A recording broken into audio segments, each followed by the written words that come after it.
ये माना जाता है कि बिहार की राजनीति में संयोग से कुछ नहीं होता, जो होता है वो प्रयोग होता है। अब प्रयोग आरक्षण के मुद्दे को फिर से गरमाने की कोशिशों का हो, हिंदुत्व की चिंगारी से जातियों की राजनीति को जवाब देने की कवायदें, या फिर कांग्रेस की तरफ से नौकरी वाली पदयात्रा के जरिए युवाओं को लामबंद करने की तैयारियां। बिहार की राजनीति अलग अलग फॉर्मूलों से जीत का केमिकल तैयार करने की प्रयोगशाला बनी हुई है। बजट सत्र ने सियासी सरगर्मियां बढ़ा रखी हैं, तो धर्मगुरुओं के प्रवचनों ने सियासी तापमान।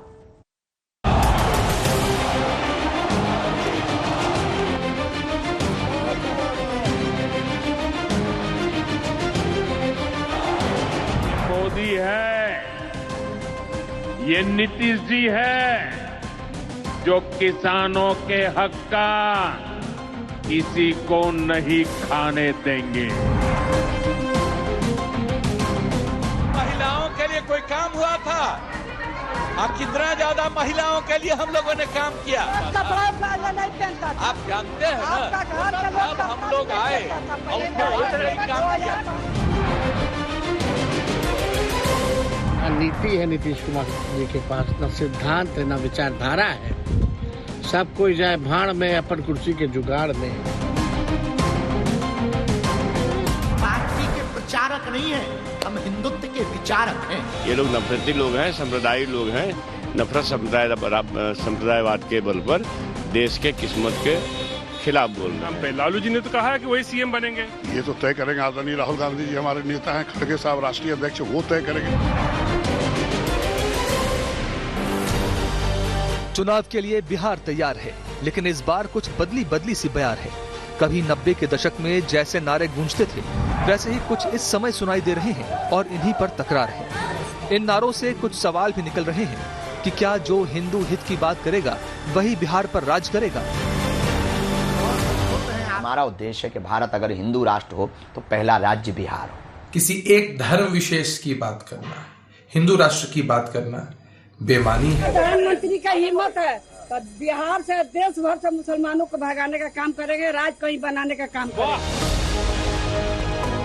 क्या फिर से मंदिर वहीं बनाएंगे का दांव बिहार की दिशा तय करेगा। अयोध्या में राम मंदिर बन चुका, अब बारी माँ सीता के भव्य मंदिर बनाने की है। ये लोग झांसा देने वाले लोग हैं, यही लोग हैं ना। क्या फिर बिहार जिसकी जितनी संख्या भारी, उसकी उतनी हिस्सेदारी के आधार पर वोट करेगा। एक चेहरा सरकार का जो असलियत है ये सामने आ गया है। अब मुख्यमंत्री के मुंह से आरक्षण की बात नहीं निकलती है। भाई सब किसी को किया था, मुस्लिम सबको कितना ज्यादा मारा था, हैं? और सबको किया, उसी को तो हम ही लोग ने पकड़ करके एक एक करके। अब मुस्लिम और हिंदू का झगड़ा कभी नहीं हुआ। क्या किए हैं? वोट लेते रहते हैं, तो एक भी काम नहीं। लड़ाई मुख्यमंत्री के चेहरों को लेकर छिड़ी है। हम सबको इकट्ठा होकर के तेजस्वी यादव को मुख्यमंत्री बनाना है। हर आदमी के मन में होता है पीएम बनने का, सीएम बनने का, तो क्या पप्पू यादव के मन में नहीं होना चाहिए? 25 में भी मुख्यमंत्री नीतीश कुमार जी एनडीए भी घोषित करें और हमारे जेडीयू भी कार्यकर्ता सारे नेता सब मिलकर घोषित करें, एनडीए भी घोषित, सीएम है। लड़ाई सियासत के मोहरों को लेकर छिड़ी है। नीतीश कुमार जी तो आज के हालात में भी केवल जो है तीसरी नंबर की पार्टी है। वो लालू जी का छोड़े ना, 2 बार तो हमने उनको मुख्यमंत्री बनाया है। अरे तुम्हारे पिता को हम ही बनाए थे, वो जब आए थे उस समय नहीं था। ये सब फालतू छोड़ो। सवाल ये भी है कि क्या बिहार में महागठबंधन में सब ठीक है।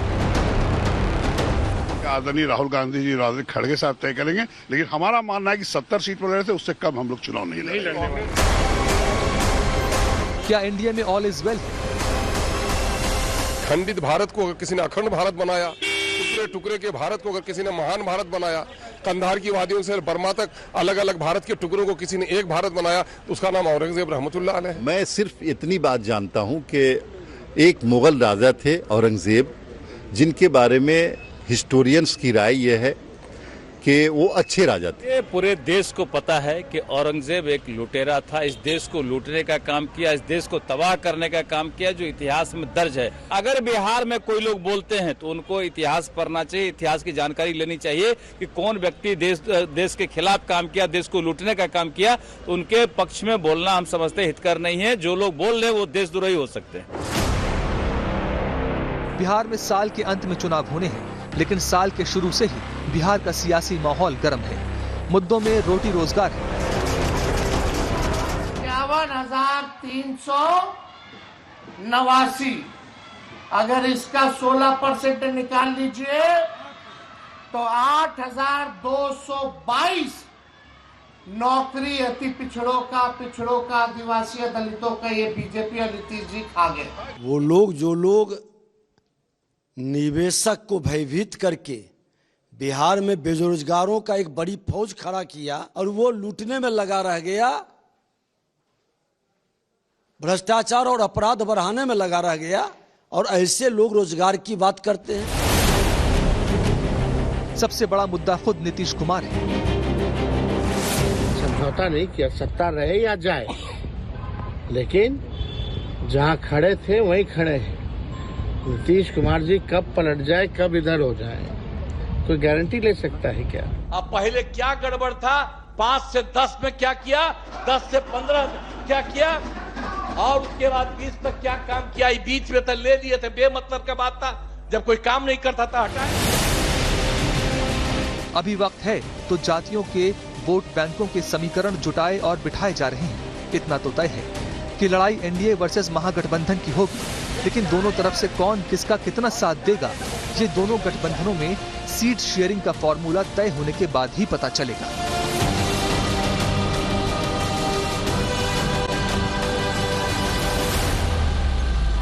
बिहार की चुनावी लड़ाई देश के किसी भी राज्य के चुनाव से अलग मानी जाती है। एक तो राष्ट्रीय पार्टियां यहां लीडिंग रोल में नहीं हैं, दूसरे यहां की राजनीति के प्रमुख चेहरे भी केंद्र की राजनीति से अलग हैं। तीसरी सबसे अहम बात ये कि यहां चुनाव पार्टियां नहीं बल्कि गठबंधन लड़ते हैं। कुल मिलाकर राजनीति के लिहाज से बिहार इकलौता ऐसा राज्य है जहां किंग भी हैं, किंग मेकर भी हैं, पार्टियों की निजी महत्वाकांक्षाएं भी हैं और गठबंधनों का जादू भी है। एनडीए वर्सेस महागठबंधन के बीच फिर से चुनावी लड़ाई का मैदान सज चुका है और हार जीत की बाजियां अभी से चली जा रही हैं।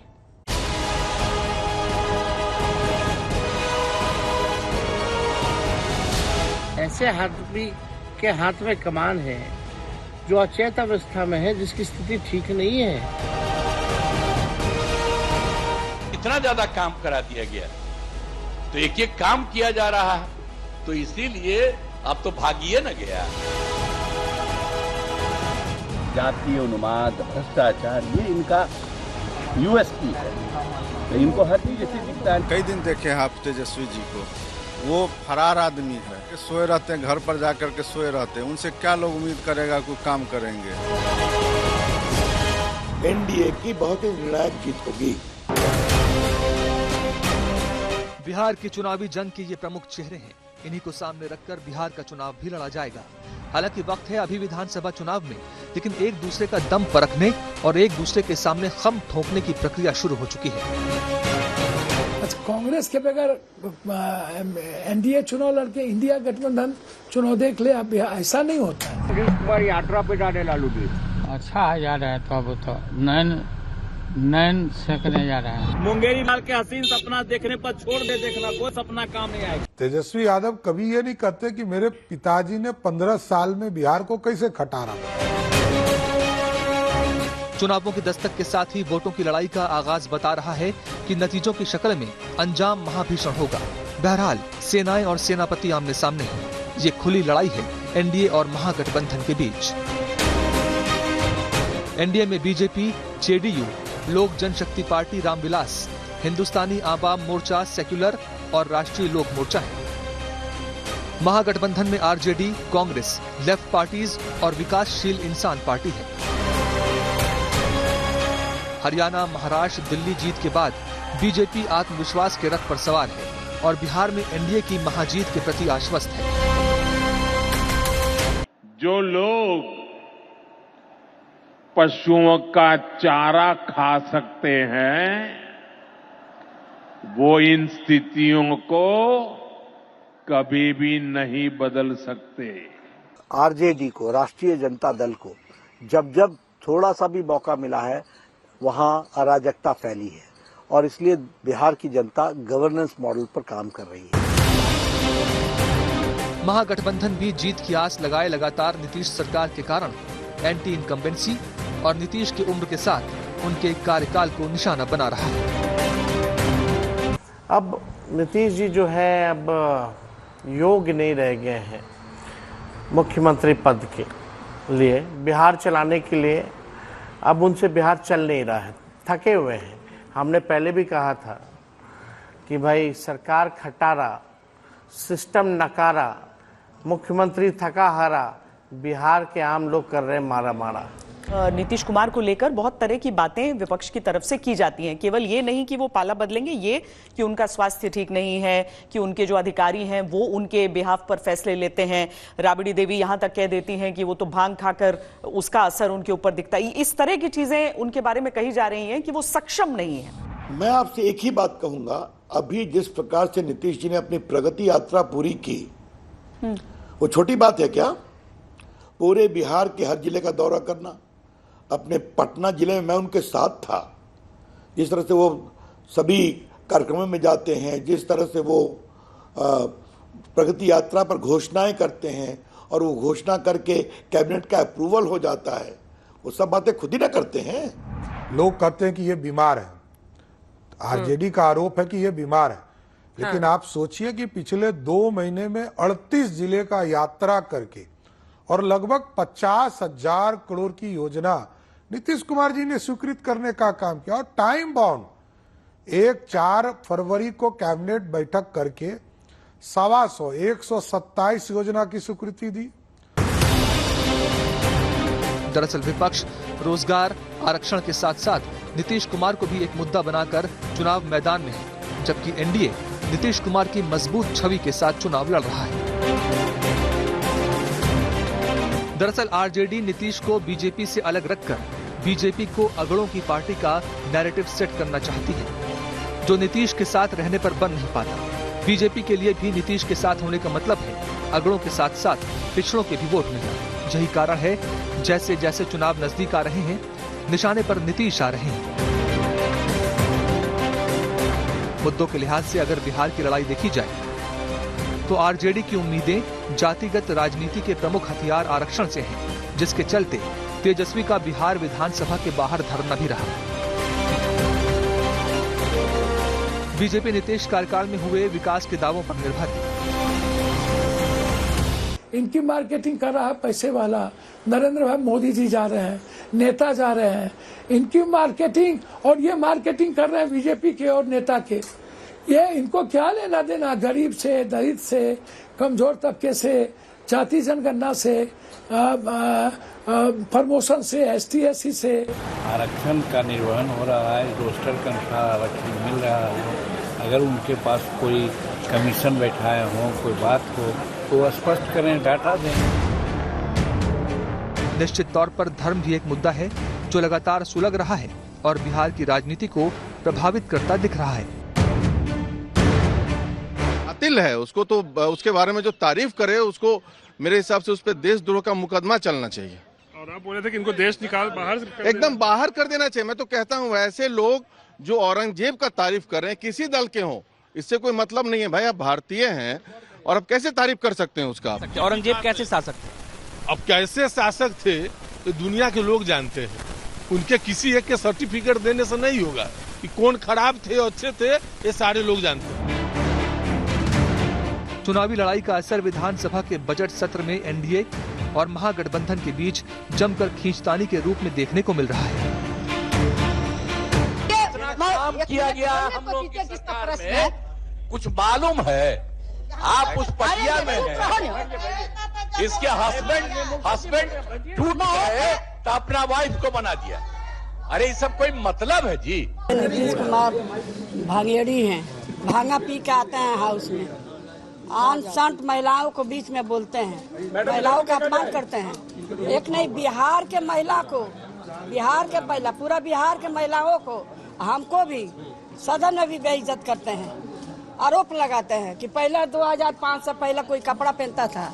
हम पूछना चाहते हैं नीतीश कुमार से, माननीय प्रधानमंत्री से, कि वो लोग के घर के माँ बहन बेटी बहन कपड़ा पहनती थी कि नहीं, बतावे कि 2005 से पहले कपड़ा कोई नहीं पहनता था। सारी लड़ाई जनता को अपने पक्ष में करने की है और इसके लिए आरजेडी अभी से कई योजनाओं का वादा कर रही है, जिनमें माई बहन योजना के तहत परिवार की मुखिया महिला को 2500 रुपए प्रति माह और 200 यूनिट बिजली मुफ्त शामिल है। आर्थिक रूप से कमजोर लोगों के लिए मासिक पेंशन, युवाओं को रोजगार और पलायन रोकने का वादा भी आरजेडी की तरफ से किया जा रहा है। एनडीए भी चुनावी मौसम को देखते हुए और मध्य प्रदेश, महाराष्ट्र, दिल्ली की जीत को समझते हुए शीघ्र ही बिहार में भी महिला सम्मान योजना लॉन्च करने की तैयारी कर रही है। इसके अलावा केंद्र के बजट में बिहार के विकास की कई योजनाओं की घोषणा पहले ही हो चुकी है। दोनों प्रमुख गठबंधनों के बीच कुछ ऐसी स्थितियां भी हैं जिन पर असमंजस की स्थिति भी है। अब अगर देखा जाए तो पप्पू यादव का रिलेशनशिप स्टेटस स्पष्ट नहीं है। वो है तो उस कांग्रेस में जो महागठबंधन का हिस्सा है, लेकिन सांसद वो निर्दलीय है। फिलहाल कांग्रेस के साथ बिहार में वो अद्भुत प्रयोग की सूरत देख रहे हैं। नीतीश कुमार जी यदि सहज रह सकते हैं और एक आइडियोलॉजिकल विचार कहीं मिल सकता है तो वो कांग्रेस के साथ है। कांग्रेस और नीतीश कुमार जी आज भी एक हो जाएं तो बिहार में सुपर डुपर एक हो जाएंगे, मतलब कहां चले जाएंगे आपको नहीं पता है। इसी तरह कभी एनडीए का हिस्सा रहे पशुपति पारस की राष्ट्रीय लोक जनशक्ति पार्टी के सुर भी अलग अलग हैं। कांग्रेस भी महागठबंधन के साथ कभी हां कभी ना की स्थिति में है। उसे महागठबंधन में अब फुल इज्जत चाहिए। तेजस्वी यादव से बात हुई है, हम लोग बैठ के सब तय करेंगे और जो सीट कांग्रेस जीत सकती है, जो वाम दल जीत सकता है, जो राजद जीत सकती है, हम लोग बैठ के तय करेंगे और उन सीटों पर सभी पार्टी अपना बार से ज्यादा सीटें लेंगे या कम पे कॉम्प्रोमाइज कर लेंगे, ये आदरणीय राहुल गांधी जी, राहुल खड़गे साहब तय करेंगे। लेकिन हमारा मानना है कि 70 सीट पर लड़े थे, उससे कम हम लोग चुनाव नहीं लड़े। एक मशहूर शेर है कि शर्म, दहशत, झिझक, परेशानी, नाज से काम क्यों नहीं लेते आप, वो, जी, मगर ये सब क्या है, तुम मेरा नाम क्यों नहीं लेते। यह सवाल जेडीयू की तरफ से बार बार उठ रहा है कि बिहार में एनडीए के मुख्यमंत्री के तौर पर नीतीश कुमार का नाम क्यों नहीं लिया जा रहा। हालांकि बिहार बीजेपी और दिल्ली के कई नेता खुलकर नीतीश के नेतृत्व की स्वीकृति दे चुके हैं, लेकिन फिर भी यह प्रश्न बना हुआ है कि क्या चुनावों की घोषणा तक नीतीश ही चेहरा बने रहेंगे। बिहार के लोकप्रिय एवं बिहार के विकास के लिए समर्पित हमारे लाडले मुख्यमंत्री नीतीश कुमार जी। प्रधानमंत्री मोदी ने नीतीश कुमार को बिहार का लाडला मुख्यमंत्री तो बता दिया, लेकिन क्या वो एनडीए की तरफ से बिहार के अगले मुख्यमंत्री का चेहरा भी रहेंगे, ये अब भी स्पष्ट नहीं है। बीजेपी के बड़े नेता नीतीश कुमार के नेतृत्व को स्वीकारते तो हैं, फिर सवाल ये है कि नीतीश के नाम को लेकर इतना संशय क्यों है। पार्टी पहले ही घोषित कर चुकी है, इसलिए मुझे कहने की जरूरत नहीं है, पहले से घोषित। जिस प्रकार से नीतीश कुमार ने बिहार को नेतृत्व दिया है, विकास के पटल पर कह सकते हैं, लॉ एंड ऑर्डर के पटल पे, और पूरे बिहार को एक विकास की संस्कृति में लाने का जो काम बड़े पैमाने पर हम कह सकते हैं कि जनता के बीच में स्पष्ट मैसेज है। ये सवाल इसलिए भी उलझा है क्योंकि अभी तक बीजेपी के किसी भी बड़े नेता ने आधिकारिक तौर पर नीतीश कुमार को मुख्यमंत्री का चेहरा घोषित नहीं किया है। और यही सवाल जब जेडीयू के नेता करते हैं तो बीजेपी नीतीश कुमार के बेटे निशांत कुमार का नाम आगे कर देती है। आप चुनाव लड़ने की बात है सर, आप लड़िएगा।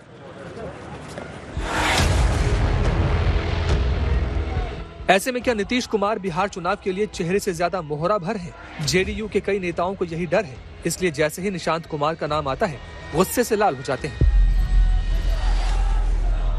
जनता दल यू में आगे क्या होगा, किसका नेतृत्व आएगा, कौन आगे इसको आगे बढ़ाएंगे, ये सब नीतीश कुमार जी पर निर्भर करता है। वो जिसको चाहेंगे वही इस पार्टी का नेतृत्व करेगा। एनडीए के सभी शीर्षस्थ नेता अपना इरादा जचा चुके हैं, बता चुके हैं, प्रदर्शित कर चुके हैं कि अगला चुनाव नीतीश कुमार जी के नेतृत्व में ही होगा। वैसे नीतीश कुमार के बेटे निशांत खुद ये इच्छा जता चुके हैं कि बीजेपी को उनके पिता का नाम मुख्यमंत्री के तौर पर घोषित करना चाहिए और इसको लेकर खूब राजनीति भी हुई। एनडीए भी घोषित करें और हमारे जेडीयू भी कार्यकर्ता सारे नेता सब मिलकर घोषित करें, एनडीए भी घोषित, सीएम है और सीएम के उनके नेतृत्व में हमारी सरकार बने, फिर से विकास का क्रम जारी रखे। सब कोई जाए भाड़ में अपन कुर्सी के जुगाड़ में, यही है नीतीश कुमार। आखिर नीतीश कुमार और बिहार को लेकर बीजेपी का असली प्लान क्या है? नीतीश कुमार से ज्यादा काम करने वाला मुख्यमंत्री बता दे तो मैं मान लूंगा। बिहार में आज तक जितने मुख्यमंत्री हुए श्री बाबू के बाद, आप देख लीजिए किस मुख्यमंत्री ने काम किया। नीतीश कुमार के नेतृत्व में इंडिया एकजुट है, चुनाव उन्हीं के नेतृत्व में लड़ेगा। पूरी तरह एकजुट है और आगे भी नीतीश कुमार के नेतृत्व में चुनाव लड़ेंगे। डिप्टी सीएम तो आगे भी नीतीश कुमार को ही सीएम देख रहे हैं, लेकिन अगर बिहार बीजेपी के नेता नीतीश कुमार को ही अपना आगामी सीएम मान रहे हैं, तो दिल्ली की तरफ से अब तक ऐलान क्यों नहीं हुआ? इतना असमंजस क्यों है? जानकारों की माने तो महाराष्ट्र चुनाव के बाद बीजेपी ने एकनाथ शिंदे की जगह देवेंद्र फडणवीस को मुख्यमंत्री बनाया। उसके बाद से ही बिहार जेडीयू नेताओं के मन में ये बात आने लगी है कि कहीं बिहार में अधिक सीटें जीतने के बाद बीजेपी महाराष्ट्र का प्रयोग यहाँ भी तो दोहराएगी नहीं। ये कयास लगते रहेंगे जब तक नीतीश कुमार को लेकर कोई औपचारिक ऐलान नहीं हो जाता। बागेश्वर धाम के पीठाधीश पंडित धीरेन्द्र कृष्ण शास्त्री के बयानों ने हलचल मचा रखी है। जिस तरह से उन्होंने हिंदू राष्ट्र की अलख बिहार की भूमि से जगाना फिर से शुरू किया है, उससे ये सवाल उठने लगा है कि क्या जाति आधारित वोटिंग पैटर्न वाले बिहार में धर्म की राजनीति कोई नया समीकरण बना सकती है? हम आज घोषणा करके करते हैं, अगर हनुमान जी की कृपा हुई, भारत हिंदू राष्ट्र बनेगा तो पहला राज्य अगर हिंदू राज्य घोषित होगा तो वो बिहार ही होगा।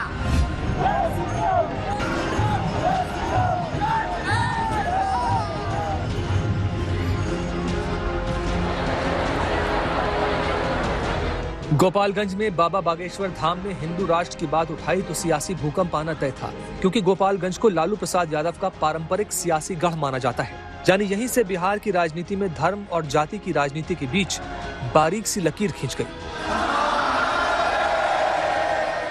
ये लोग नफरती लोग हैं, संप्रदायी लोग हैं, नफरत संप्रदायवाद के बल पर देश के किस्मत के खिलाफ बोल रहे हैं, देश की ताकत के खिलाफ बोल रहे हैं। इसका मतलब ये विध्वंसकारी तत्व हैं। इन लोगों को न हिंदू से मतलब है, न धर्म से मतलब है। ये पाखंडवादी लोग हैं, किसी ढंग से देश को जलाना चाहते हैं। जब तक हमारे तन में प्राण है, हम हिंदुओं के पक्ष में बोलेंगे, हिंदुओं को एक करके ही छोड़ेंगे, क्योंकि हमारी भारत माता के ऑलरेडी बहुत टुकड़े हो गए। अब भारत को हम बंटने नहीं देंगे। बाबा बागेश्वर धाम कथा सुनाते हैं। उनका जिक्र या बिहार में एंट्री को लेकर हमेशा राजनीतिक बयानबाजी होती आई है, लेकिन इस बार राजनीतिक गोलबंदी के साथ साथ वोट बैंक की एकजुटता का इशारा भी मिल रहा है। ये देश राम लक्ष्मी माई का है, ये देश बाबर का नहीं, रघुवर का है। ये देश मेरे माई बाप, ये देश राम का है, ये देश कृष्ण का है, ये देश संतों का है, सुभाष चंद्र बोस का है। बयान बाबर पर था, विरोध बिहार के विपक्षी दल करने लगे। ये देश किसका है हर कोई जानता है। यह देश बना है सबके लिए, और जब देश गुलाम था तो जो लोग इस भाषा का प्रयोग कर रहे हैं, वो जो गुलाम जिसका भारत था, उसी के साथ देने वाले लोग हैं। अंग्रेजों के लोग दलाल हैं, और नाथूराम गोडसे के ये लोग खानदान हैं। इसलिए इन लोग से क्या उम्मीद क्या? ये तो नफरत की राजनीति करने वाले लोग। आपको देखकर पीछे पीछे चुनाव आ गया, या चुनाव से पहले आप बिहार पहुंच गए और बिहारी बन रहे हैं? हम तो 22 में भी पहुंचे थे, तब तो चुनाव नहीं था। हम तो 23 में भी गए थे, तब तो चुनाव नहीं था। तब भी बगावत की थी, आज भी बगावत की। कल चुनाव जब हो जाएंगे फिर हम जाएंगे पदयात्रा में, शायद तब भी बगावत करेंगे। तब हमने उनको जवाब दिया था कि आप हमें रोकेंगे तो हम यहाँ मठ बनाएंगे, आप रोकेंगे तो हम घर बनाएंगे, आप हमें रोकेंगे और धोखे से मर भी गए तो फिर हम जन्म लेंगे, भगवान से प्रार्थना करेंगे हमें बिहार में जन्म मिले। बाबा बागेश्वर ने स्पष्ट किया कि बिहार में उनके आने का प्रमुख उद्देश्य हिंदुओं को एकजुट करना है। इस घोषणा से जानकारों की माने तो आरजेडी के अंदर चिंता का माहौल है, क्योंकि माई यानी मुस्लिम यादव गठजोड़ की राजनीति करने वाली आरजेडी जानती है कि जातिवाद में बटे बिहार में यदि हिंदू एकजुट हो गए तो चुनावी परिणामों पर गहरा असर पड़ेगा। हिंदू राष्ट्र की आवाज कहीं से अगर उठेगी तो सबसे ज्यादा बिहार से ही पहले उठेगी। 65 से ज्यादा देश इस्लामिक है, 95 से ज्यादा देश ईसाइयों के, एक देश यहूदियों का है, एक देश बौद्धों का है। किसी भी देश से मुसलमानों को निकाला जाएगा तो 65 से ज्यादा मुस्लिम देश दोनों बाएं फैलाकर उनका स्वागत करेंगे। हिंदुओं को निकाल दिया जाएगा तो हिंदू कहां जाएगा? बाबा बागेश्वर धाम के ऐलान आरजेडी और अन्य विपक्षी दलों की जातिगत राजनीति के आड़े आते हैं। बिहार चुनाव से पहले आरजेडी एक बार फिर आरक्षण का मुद्दा उठाकर जातियों की राजनीति को नए रूप में सूत्रपात करती दिख रही है। विपक्षी दल योगी आदित्यनाथ के बटोगे तो कटोगे और एक है तो सेफ है नारों का परिणाम देख चुके हैं। लेकिन बात सिर्फ विपक्षी दलों की नहीं है, बल्कि एनडीए के प्रमुख साथी जेडीयू को भी बाबा के बयान कुछ खास रास नहीं आ रहे। कोई भी बाबा हो, कोई भी हो, किसी भी समाज से बिलोंग करता हो, सौहार्द भाईचारा नहीं बिगड़ना चाहिए। ऐसे शब्द का प्रयोग न करें, सौहार्द बिगड़े। मैं बराबर कहता हूँ। बाबा का कहना 100% सही है। यह देश बाबर का नहीं है, रघुवर का है। सारी देश और दुनिया जानती है 1947 के बाद जो देश बचा वो रघुवर का देश है, यह हिंदुओं का देश है और बाबा हिंदू राष्ट्र के निमित्त निकले हैं। हम लोग उसका पुरजोर समर्थन करते हैं। जातियों के लिहाज से बिहार संवेदनशील है, लेकिन धर्म के हिसाब से काफी मुखर भी है। लोकसभा चुनाव के दौरान बीजेपी ने मटन और मछली को लेकर आस्था का मुद्दा बनाया था, जिसका असर आरजेडी देख चुकी है। लिहाजा बाबा बागेश्वर धाम के प्रवचनों को लेकर आरजेडी आक्रामक भी है और सचेत भी। चुनावी साल में एक साथ हिंदुत्व की त्रिमूर्ति के तौर पर मोहन भागवत, श्री श्री रविशंकर और धीरेन्द्र शास्त्री बिहार में एक साथ जुटे तो विपक्ष को इसमें साजिश दिखी और बीजेपी को उम्मीद। बिहार में यह सवाल बड़ा हो रखा है कि क्या जाति की राजनीति नहीं बल्कि धर्म की राजनीति यहां पर होगी। और इस सब के बीच अमित शाह की तरफ से एक नया दांव खेल दिया गया जब उन्होंने बिहार में सीता मंदिर बनाने की बात की। दरअसल सीतामढ़ी में यह केवल एक धार्मिक मुद्दा है भी नहीं, ये पहचान से जुड़ा हुआ मुद्दा है और इसी के साथ मिथिलांचल का जो पूरा क्षेत्र है वहां पर इसका प्रभाव पड़ना तय माना जा रहा है। मिथिलांचल का ये क्षेत्र राजनीति के लिहाज से कितना महत्वपूर्ण है बीजेपी के लिए, ये भी हम आपको समझाते हैं। अयोध्या में राम मंदिर बन चुका, अब बारी मां सीता के भव्य मंदिर बनाने की है। और आज मैं मिथिलांचल वासियों के कार्यक्रम में कहकर जाता हूं कि आने वाले समय में एक भव्य मंदिर जो दुनिया भर की मातृशक्ति को संदेश देगा कि जीवन कैसा होना चाहिए, जीवन हर तरीके से आदर्श होना चाहिए, इसका संदेश देने का काम मां जानकी का ये मंदिर करेगा और ये मंदिर निश्चित रूप से हम मनाएंगे। ये मात्र सुनकर ही दिल इतना खुश हो रहा है क्योंकि लंबे समय से हम लोगों का ये सपना रहा है। मैंने बिहार फर्स्ट बिहारी फर्स्ट के माध्यम से भी कई बार इस विषय को उठाने का मैंने कार्य किया, सरकार के संज्ञान में देने का मैंने प्रयास किया है और मैं मानता हूं कि इसी सरकार में ये इच्छा शक्ति है। मौजूदा प्रधानमंत्री नरेंद्र मोदी जी के नेतृत्व में ही ये संभव है कि जिस तरीके से अयोध्या में प्रभु श्री राम का इतना भव्य मंदिर बना है, उतना ही भव्य मंदिर मेरी माता सीता का सीतामढ़ी में बने। इतने दिनों से बिहार को विशेष राज्य का दर्जा का याद क्यों नहीं आया? बिहार में अस्पताल की चिंता क्यों नहीं हुई? बिहार में कॉलेज की चिंता क्यों नहीं हुई? बिहार में यूनिवर्सिटी की चिंता क्यों नहीं हुई? तो तरह तरह के ये लोग झांसा देंगे, ये लोग झांसा देने वाले लोग हैं। यही लोग हैं ना जिन्होंने कहा था 6 दिन लाएंगे, यही लोग हैं ना इन्होंने कहा था 2 करोड़ नौजवानों को रोजगार देने का काम करेंगे, यही लोग हैं ना जिन्होंने कहा था किसानों की आय दुगुना करेंगे। तो बिहार की आवाम देख रही है, ऐसे लोगों का खटिया खड़ा होने वाला है। गृह मंत्री अमित शाह जी को दिल से धन्यवाद, उनकी जुबानी निकला मतलब बनी। माँ बहन बिटिया, जब भी हम वहाँ शूटिंग करते थे सीतामढ़ी, सब बोलते थे मंदिर यहाँ जन्म लिए हैं, कुछ मंदिर नहीं है, उनकी कोई पहचान नहीं है। वहाँ पे लोग दर्शन करने आ रहे हैं लेकिन वो स्थान नहीं है, वैसे तरह से कोई व्यवस्थाएं नहीं है। जैसे अब प्रभु राम का मंदिर बना था, मुझे पता है कि उन्होंने कहा है तो एक भव्य मंदिर बनेगा और समस्त बिहार में खुशी की लहर दौड़गी। सेंट्रल यूनिवर्सिटी बनेगा कि नहीं बनेगा ये पूछे हो? अमित शाह से पूछ लो, मोदी से, कि सेंट्रल यूनिवर्सिटी मिथिला के अंदर बनेगा कि नहीं बनेगा, मिथिला को बाढ़ की समस्या से निजात मिलेगा कि नहीं, मिथिला को बेरोजगारी से निजात मिलेगा कि नहीं। ये तो भारतीय जनता पार्टी न यूनिवर्सिटी खोलती है, न IIM खोलती है, न मेडिकल इंस्टीट्यूट खोलती है, न उद्योग खोलती है, न इंडस्ट्रीज लगाती है, न सड़कें अच्छा बनाती है, न बाढ़ से मिथिला को मुक्ति देती है। क्या देगी? वो तो मंदिर बनाएगी। हरियाणा, महाराष्ट्र, दिल्ली जीतने के बाद बीजेपी की नजर बिहार विजय पर है और इसके लिए बीजेपी खास रणनीति बनाने में जुटी है। प्रधानमंत्री मोदी जनता की नब्ज टटोल रहे हैं। गृह मंत्री अमित शाह तो बिहार में डेरा डालने की बात तक कह चुके हैं। आज हमके मॉरिशस के धरती पर आप लोगन के बीच आके बहुत खुशी होत बात है। भारत और मॉरिशस के रिश्तों की ये मिठास और भी बढ़ती जा रही है।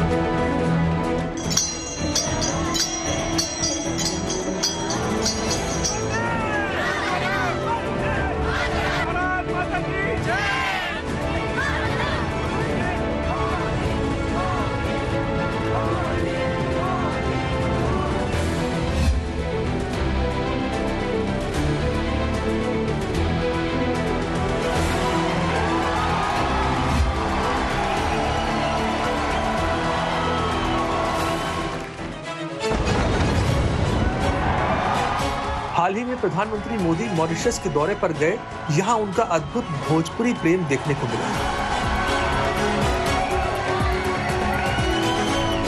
आज हमके मॉरिशस के धरती पर आप लोगन के बीच आके बहुत खुशी होत बात है।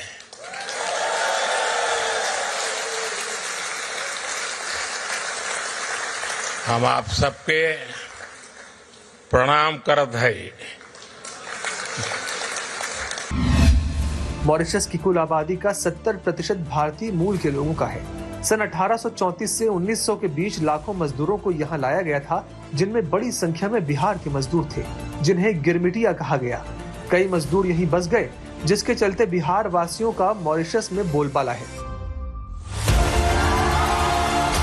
बिहार चुनाव की सुगबुगाहट के बीच पीएम मोदी जिस तरह मॉरिशस में दिखे, उससे एक सवाल उठता है कि क्या उन्होंने भोजपुरी बोलकर मॉरिशस की धरती से बिहार के मतदाताओं को प्रभावित करने की कोशिश की है। बिहार में जीत को लेकर बीजेपी पूरी ताकत से जुटी है और हर रणनीति अपना रही है, जिसकी कमान खुद पीएम मोदी और गृह मंत्री अमित शाह ने संभाल रखी है। हमारे लाडले मुख्यमंत्री नीतीश कुमार जी, अयोध्या में राम मंदिर बन चुका, अब बारी मां सीता के भव्य मंदिर बनाने की है। छोटे किसानों का हक भी बिचौलिए हड़प कर लेते थे, लेकिन ये मोदी है, ये नीतीश जी है, जो किसानों के हक का किसी को नहीं खाने देंगे। 243 सीटों वाली बिहार विधानसभा में बीजेपी ने एनडीए को 225 सीटों पर जीत दिलाने का लक्ष्य रखा है। इसके लिए संगठन के स्तर पर तो बड़े फेरबदल किए ही गए हैं, जनता तक पहुंच के लिए भी बड़ी तैयारी कर रखी है। गृह मंत्री अमित शाह तो बिहार में डेरा डालने की बात ही कह चुके हैं। बिहार में चुनाव है, आप सभी वहां आइएगा, मैं भी डेरा डालकर वहीं रहने वाला हूं, वहीं पर मिलेंगे। अमित शाह के इस ऐलान ने बिहार की सियासत में खलबली मचा दी। विपक्ष को बीजेपी पर वार का एक मौका मिल गया। सबको इकट्ठा होकर के ये देश में अपनी सरकार बनानी है, तेजस्वी यादव को मुख्यमंत्री बनाना है और कहीं किसी के सामने सर नहीं झुकाना है, वरना हमने झुकाया किसी के सामने। अमित शाह को बारीक चुनावी रणनीति बनाने के लिए जाना जाता है और उनका बयान बिहार में एनडीए की जीत के लिए प्रतिबद्धता को दर्शाता है। चुनावों में उनकी स्पष्ट भूमिका देखने को मिलेगी ही। जय सिया राम।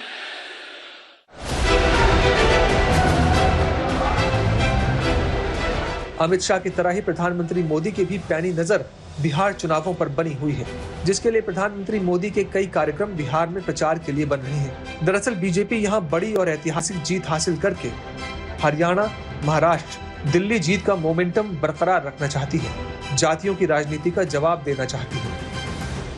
और आप जान लीजिए कि सब लोग आदरणीय प्रधानमंत्री जी के पक्ष में हैं और इसीलिए पूरे तौर पर देश का विकास होगा, अब बिहार भी आगे बढ़ेगा। हम नीतीश कुमार के नेतृत्व में एनडीए, तो आप देख रहे हैं कि ये पूरी तरह न सिर्फ एकजुट है, बल्कि किसी भी समय चुनाव का सामना करने को हम लोग तैयार हैं। बिहार बीजेपी के नेताओं के बयानों से यह भी स्पष्ट होता है कि बीजेपी प्रधानमंत्री मोदी की फेस वैल्यू को चुनावों में भुनाने का ब्लूप्रिंट तैयार कर चुकी है। अप्रैल महीने से प्रधानमंत्री मोदी के दौरे के साथ बीजेपी बाकायदा चुनावी बिगुल फूंकने के लिए तैयार है। मोदी जी के मार्गदर्शन में बिहार अब समृद्धि की ओर जा रहा है और जो 23,000 करोड़ का बजट था उसको नीतीश कुमार जी के नेतृत्व में 3,17,000 करोड़ का बजट हो गया। प्रधानमंत्री मोदी बिहार चुनाव को कितनी गंभीरता से ले रहे हैं, इसका अंदाजा लोकसभा चुनाव के बाद उनके 2 बिहार दौरों से साफ होता है। नवंबर 2024 में प्रधानमंत्री मोदी बिहार के दौरे पर आए। 24 फरवरी 2025 को भागलपुर में पीएम मोदी का दौरा हुआ। यहां से उन्होंने किसान सम्मान राशि जारी की। कांग्रेस वाले, जंगल राज वाले सरकार में थे तो इन लोगों ने खेती का कुल जितना बजट रखा था उससे कई गुना ज्यादा पैसा तो हम सीधे आप किसानों के बैंक खातों में भेज चुके हैं। बजट में भी जिस तरह बीजेपी ने मखाना बोर्ड बनाने का ऐलान किया, उसका असर करीब मधुबनी, दरभंगा, सहरसा, सुपौल, पूर्णिया, कटिहार सहित 8 जिलों की जनता पर सीधा सीधा पड़ सकता है। बिहार में कांग्रेस 4 दशक से सत्ता का वनवास झेल रही है और आरजेडी की जूनियर टीम बनकर रह गई है। लेकिन इस बार लग रहा है जैसे कांग्रेस अपने दम पर बिहार में खड़ा होना चाहती है। कांग्रेस बिहार की चुनावी पिच पर कन्हैया कुमार को उतारकर नौजवानों की राजनीति को नई धार देने की रणनीति बनाती दिख रही है। कन्हैया कुमार को बिहार में लॉन्च करके कांग्रेस अपनी खोई हुई जमीन वापस पाने के लिए भरसक तैयारी करती दिख रही है। कन्हैया कुमार की अगुवाई में कांग्रेस बिहार में बेरोजगारी और पलायन के मुद्दे पर पद यात्रा शुरू करने जा रही है। पश्चिम चंपारण के भितिहरवा से शुरू होने वाली इस यात्रा का नाम नौकरी दो, पलायन रोको दिया गया है। आज आप बिहार के किसी चौक चौराहे पे चले जाइए, किसी से भी बात करें तो कोई भी 1, 2, 3 मुद्दा पूछेंगे तो कोई बता देगा कि देखिए शिक्षा की हालत बहुत खराब है, लोगों को नौकरी नहीं मिल रही है। बिहार के आम आवाम के आत्मसम्मान के लिए, सबको शिक्षा और सबको काम के लिए यह नौकरी दो पलायन रोको यात्रा यूथ कांग्रेस और एनएसयूआई की तरफ से शुरू की गई। हाल ही में बीपीएससी परीक्षाओं को लेकर बिहार में कई छात्र आंदोलन हुए। लाठीचार्ज भी बड़ा मुद्दा बना। कांग्रेस पूर्व छात्र नेता को उतारकर बिहार के नौजवानों के साथ एक कनेक्शन रखना चाहती है। साथ ही पलायन और रोजगार के मुद्दे पर धार रखने के लिए भी कांग्रेस ने रणनीति बनाई है।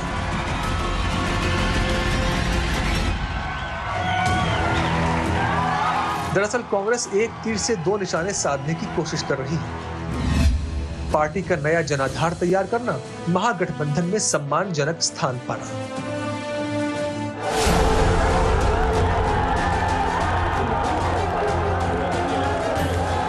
2020 में जब बिहार विधानसभा चुनाव हुए थे, तब महागठबंधन 12 सीट के अंतर से सरकार बनाने से चूक गया था। तब कांग्रेस की चौतरफा आलोचना हुई थी। 2020 के बिहार विधानसभा चुनाव में कांग्रेस 70 सीटों पर चुनाव लड़ी थी, लेकिन 27 के स्ट्राइक रेट के साथ सिर्फ 19 सीटें ही जीत पाई थी। कांग्रेस आगामी चुनावों में 45 से 50 सीटों पर जीत का लक्ष्य लेकर आगे बढ़ रही है। लेकिन क्या महागठबंधन में आरजेडी कांग्रेस को बड़ी संख्या में सीटें देगी? क्या पुराना प्रदर्शन कांग्रेस की सीट शेयरिंग डिमांड कमजोर नहीं करेगा? कांग्रेस भी इस बात को समझ रही है, इसलिए उसने संगठन के कई पदाधिकारियों को काफी पहले से ही बिहार में सक्रिय कर दिया है। चंपारण से कन्हैया कुमार की पदयात्रा, वैशाली क्षेत्र में अलका लांबा, बिहार कांग्रेस अध्यक्ष अखिलेश प्रसाद सिंह चंपारण से, बिहार कांग्रेस प्रभारी शहनवाज आलम सीमांचल क्षेत्र में कांग्रेस को जमीनी आधार देने में जुटे हैं। इसे सीट शेयरिंग के समय आरजेडी के सामने जमीनी आधार पर चिन्हित सीटों की डिमांड लिस्ट तैयार करने के तौर पर भी देखा जा सकता है और एक्टिव मोड में आकर महागठबंधन में अपनी ताकत दिखाने का एक जरिया भी कहा जा सकता है।